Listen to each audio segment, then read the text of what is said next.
Hello students, hope all of you are safe at home.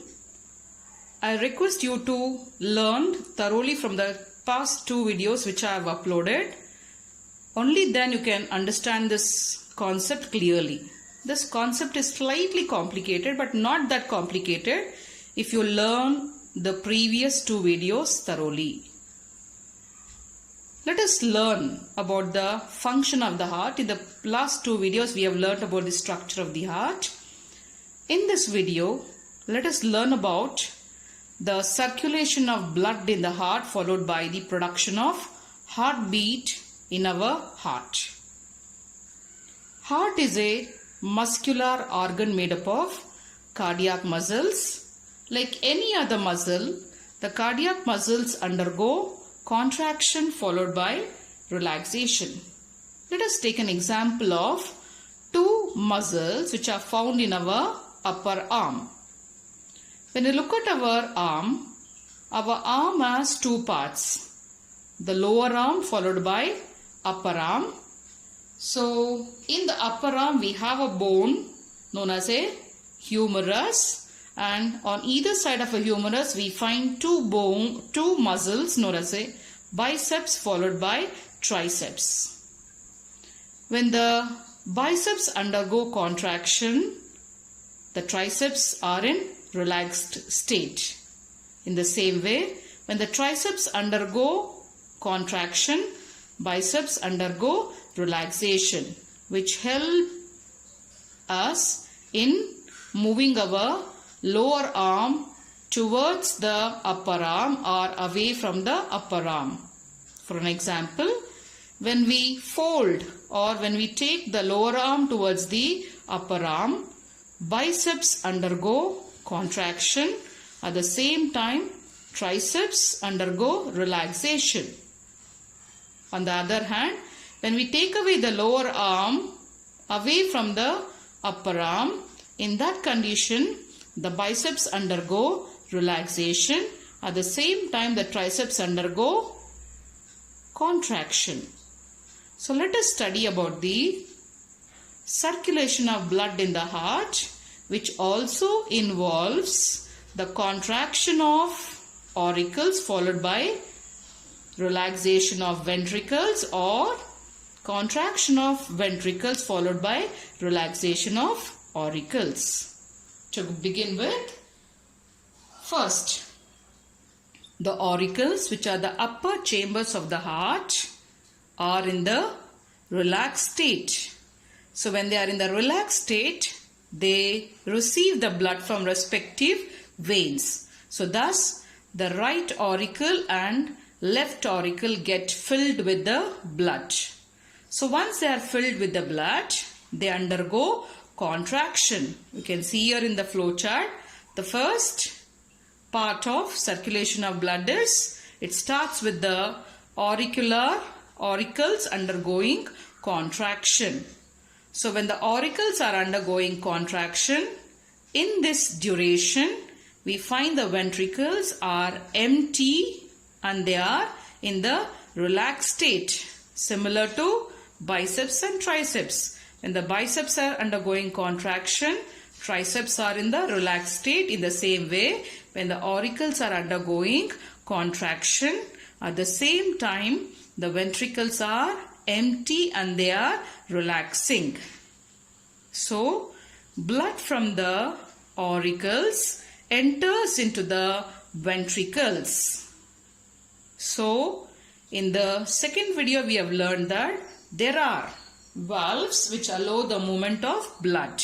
So thus, the tricuspid valves and the bicuspid valve, which are found on the right and left side of the heart, they open up. So thus, blood from the auricles enters into ventricles through tricuspid and bicuspid valve. So once the ventricles are filled with the blood, so it is their turn to undergo contraction. At the same time, the auricles undergo relaxation. So when the ventricles undergo contraction, the contraction of ventricles is so strong that we have learnt in the previous video that the walls of the ventricles are very thick because they have to exert a lot of pressure to pump the blood to the farthest points of the body.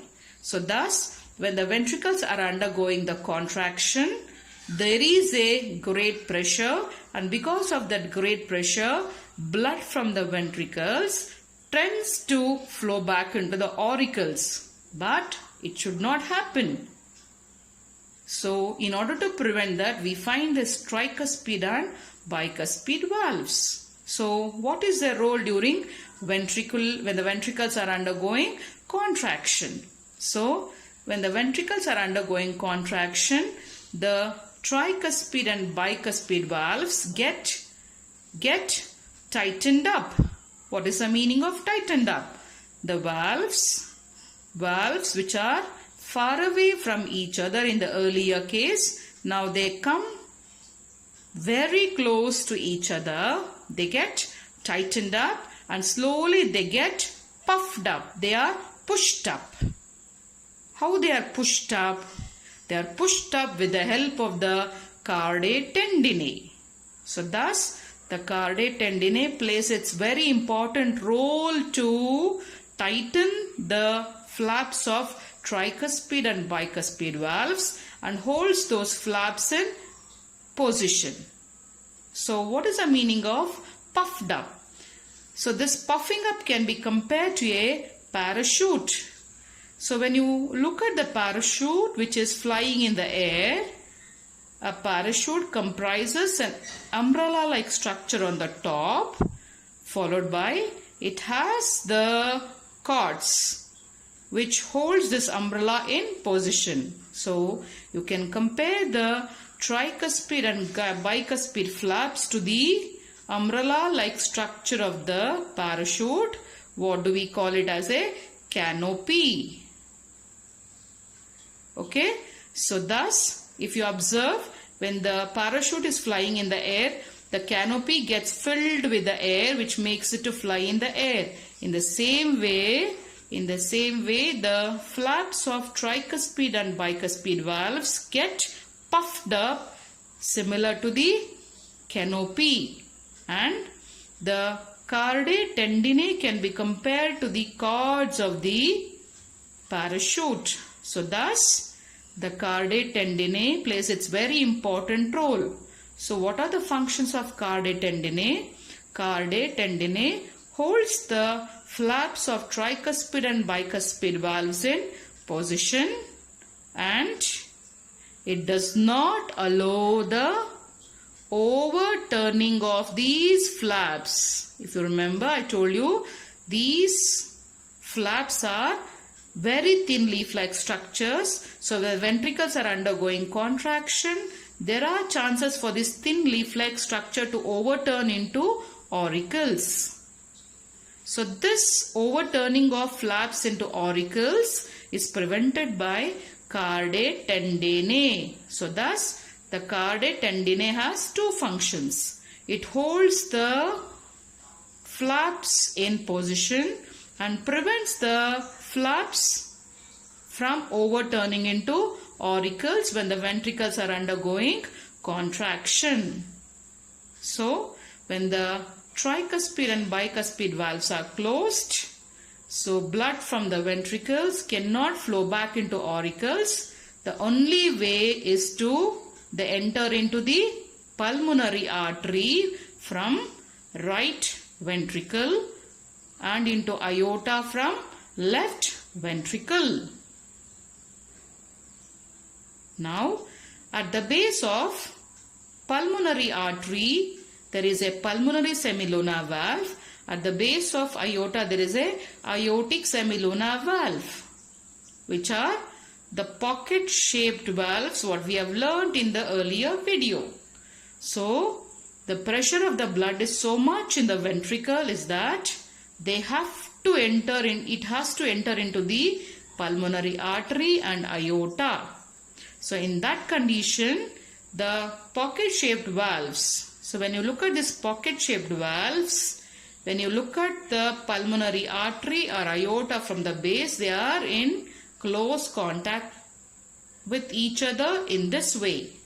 So during the contraction of ventricles, what happens? These pocket-shaped valves, they become flat. They become flat. The pressure is so much that the pocket-shaped valves, they become flat. The semilunar valves become flat. They press against the walls of the pulmonary artery and aorta. So when they are pressed against the walls of pulmonary artery and aorta, the only way is that the blood from the ventricles enters into the pulmonary artery and aorta through these semilunar valves when they become flat. So once the blood enters into the pulmonary artery and aorta, now the ventricles undergo relaxation. When the ventricles are undergoing relaxation, blood which is found in pulmonary artery and aorta tends to flow back. But the blood from the pulmonary artery and aorta cannot flow back. Suddenly, there are certain changes occurring in the semilunar valves. If you observe, the semilunar valves are placed in such a way that the mouth of the semilunar valve is away from the ventricles.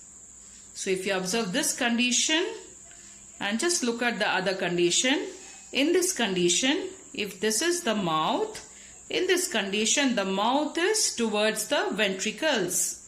In this condition the mouth is away from the ventricles.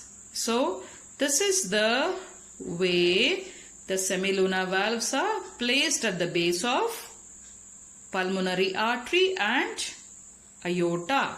So when the blood from the pulmonary artery and aorta tends to flow back, the pocket-shaped valves whose mouths are facing away from the ventricle, they get filled with the blood. They get filled with the blood, which prevents the backflow of blood into the ventricles from these arteries. So thus, there is no backflow of blood into the ventricles. The blood enters to the remaining parts of the body. So thus, we complete with the circulation of blood in the heart. Children, I'll just recall once again. Look at this flow chart which makes your learning easier. So first, the circulation of blood begins with the auricles undergoing contraction. That is, when the auricles have received the blood from respective veins, first they undergo contraction. When the auricles are undergoing contraction, at the same time the ventricles are empty and are in relaxed state. So the blood from the auricles enters into the ventricles through tricuspid and bicuspid valves. So when the blood enters into the ventricles, now it is the turn for the ventricles to undergo contraction. At the same time the auricles undergo relaxation. So when the ventricles are undergoing contraction, the tricuspid and bicuspid valves get tightened up. How do they get tightened up? They get tightened up and puffed up with the help of a cardae tendineae. So thus, the cardae tendineae holds the flaps of tricuspid and bicuspid valves in position and prevents their overturning into auricles, which can be compared to the parachute. So thus, the blood from the ventricles cannot flow back into the auricles. So the only way for the blood to enter into the pulmonary artery from the right ventricle and aorta from the left ventricle. So once the ventricles undergo contraction, we find this semilunar valves which are found at the base of pulmonary artery and aorta. So these valves have their mouth which is away from the ventricles. So these valves, they become flat. They become flat and they are pressed against the wall. So only way is the blood enters into these arteries, making a clear passage. So once the blood enters into the pulmonary artery and aorta, the ventricles undergo relaxation. So when the ventricles undergo relaxation, the blood from the pulmonary artery and aorta tends to flow back. But this cannot happen because the pocket-shaped valves get filled with the blood, thus preventing the backflow of blood into the ventricles. So with this, we complete with the circulation of blood. So this, you can make a flow chart like this, learn it several times so that it becomes easier to you. Now, let us learn about the production of heartbeat. So the production of heartbeat occurs in our heart. So heartbeat comprises two sounds known as lub sound followed by dub sound. So heartbeat involves two steps or known as two phases. So what do we call those phases as? The first phase is known as a contraction phase and the second phase is known as a relaxation phase or a expansion phase. So thus the heartbeat comprises two phases known as a contraction phase followed by relaxation phase. So the contraction phase of the heart is also known as systole. Relaxation phase of the heart is known as diastole. So thus, when the ventricles are contracting, we name it as a ventricular systole. So when the ventricles are contracting, we name it as a ventricular systole. When the auricles are contracting, we call it as a auricular systole. So depending on the chamber which is contracting, we can give the name of that chamber with the word systole. So thus the contraction phase can be auricular systole or it can be ventricular systole. So we have the second phase known as a diastole. So when the ventricles are relaxing, we name it as a ventricular diastole.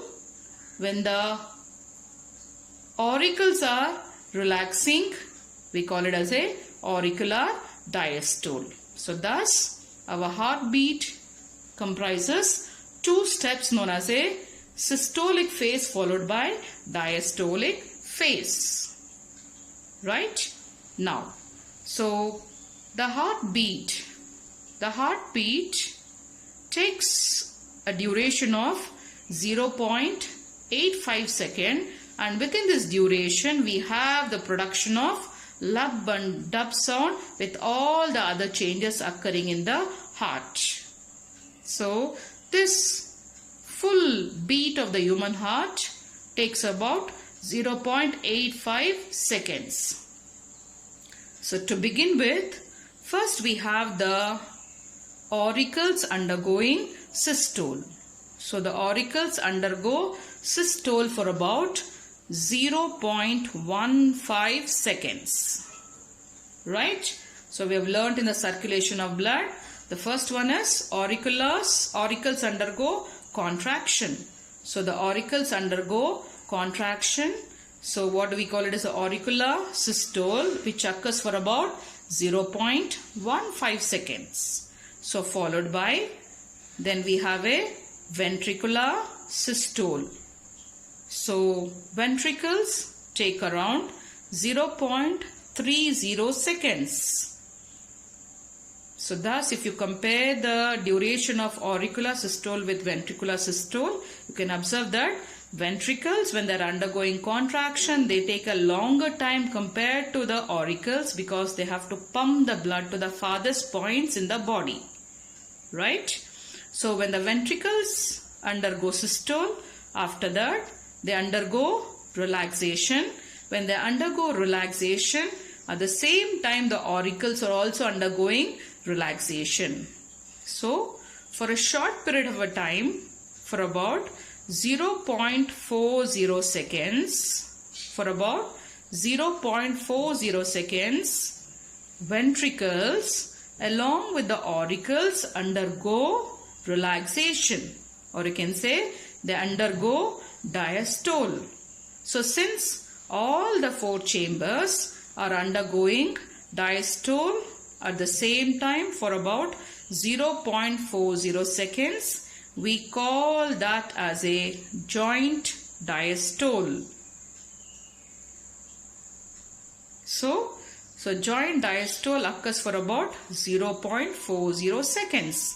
So thus you can say that the entire heartbeat, or you can say the full beat of a human heart, lasts for about 0.85 seconds, which involves auricular systole for about 0.15 seconds, ventricular systole for about 0.30 seconds, and after these two, all the chambers of the heart will relax at the same time. What do we call it as? Joint diastole, right? So the whole sequence of the events in the heart. So all this sequence of events in the heartbeat, we collectively call it as cardiac cycle. So what do you mean by cardiac cycle? Cardiac cycle is nothing but the whole sequence of events in the heartbeat is called as a cardiac cycle. Yes, children. So this is how we have these heartbeat produced. Fine. Let's see how are these two sounds are produced in our heart. Now the first sound, lub, is produced, right? So whenever we visit the doctor uses stethoscope and he keeps that stethoscope on our chest to check our heartbeat. So the first sound that we listen to the heartbeat is nothing but lub sound. So the first lub sound is produced when the first set of valves close sharply. So what is the first set of valves that close sharply? That is the tricuspid and bicuspid valves close when the ventricles are undergoing contraction to prevent the backflow of blood. So the first sound, lub sound, is produced when the tricuspid and bicuspid valves are closing sharply during ventricular contraction or ventricular systole, right? The second sound known as dub sound. So the second dub sound is produced when the other set of valves close.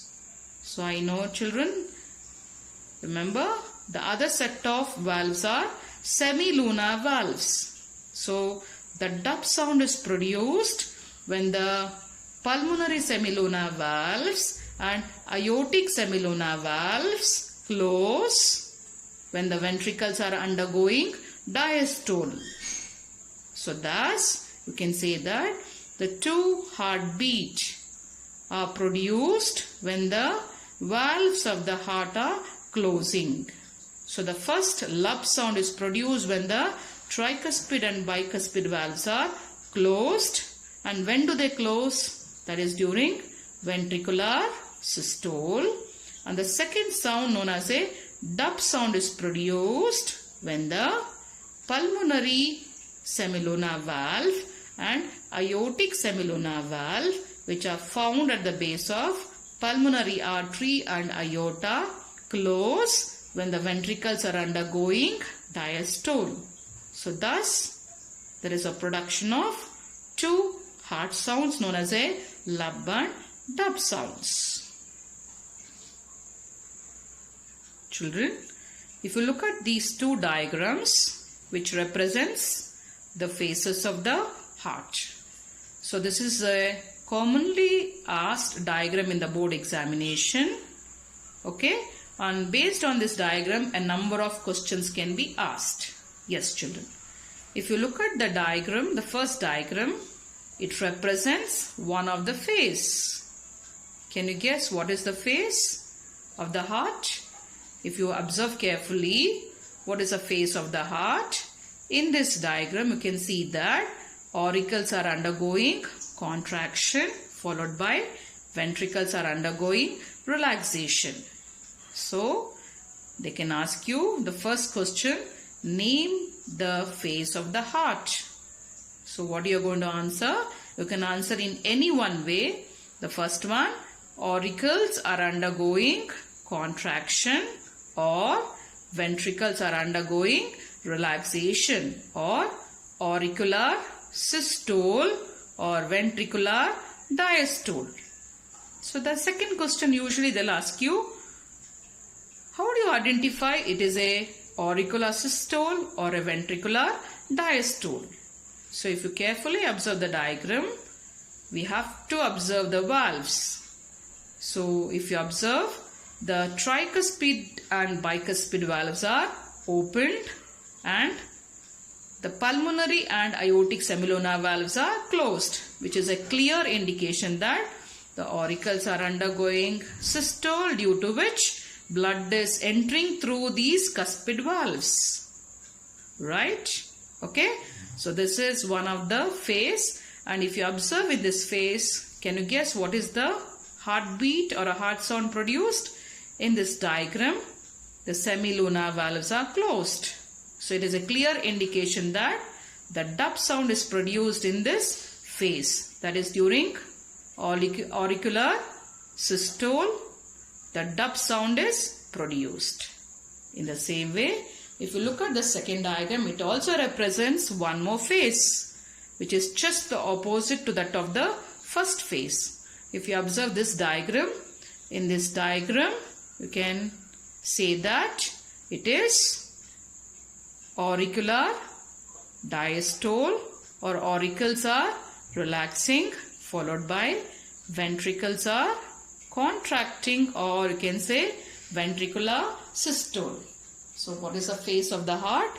So in this case, it is either auricular diastole or ventricular systole. So again, how do you identify it as an auricular diastole or a ventricular systole? Again, if you observe the valves, in this case, the tricuspid and bicuspid valves are closed, and semilunar valves at the base of pulmonary artery and aorta are open. So it is a clear indication that the ventricles are undergoing contraction and the blood is entering into the pulmonary artery and aorta, and the tricuspid and bicuspid valves are closed. Hence it is ventricular systole or auricular diastole. And children, can you identify what is the heart sound produced in this phase? Yes, you are right. In this phase, we find the tricuspid and bicuspid valves are closed. Hence, here we have a first sound produced known as a lub sound, because the ventricles are undergoing contraction and the valves are puffed up with the help of cardiac tendineae. Yes, children, this concept is slightly complicated, but please learn it thoroughly. Then it becomes quite easier. Try to draw the diagram all by yourself. Try to just recall several times, then it becomes quite easier. So children, take care of yourself. Be at home. Take care.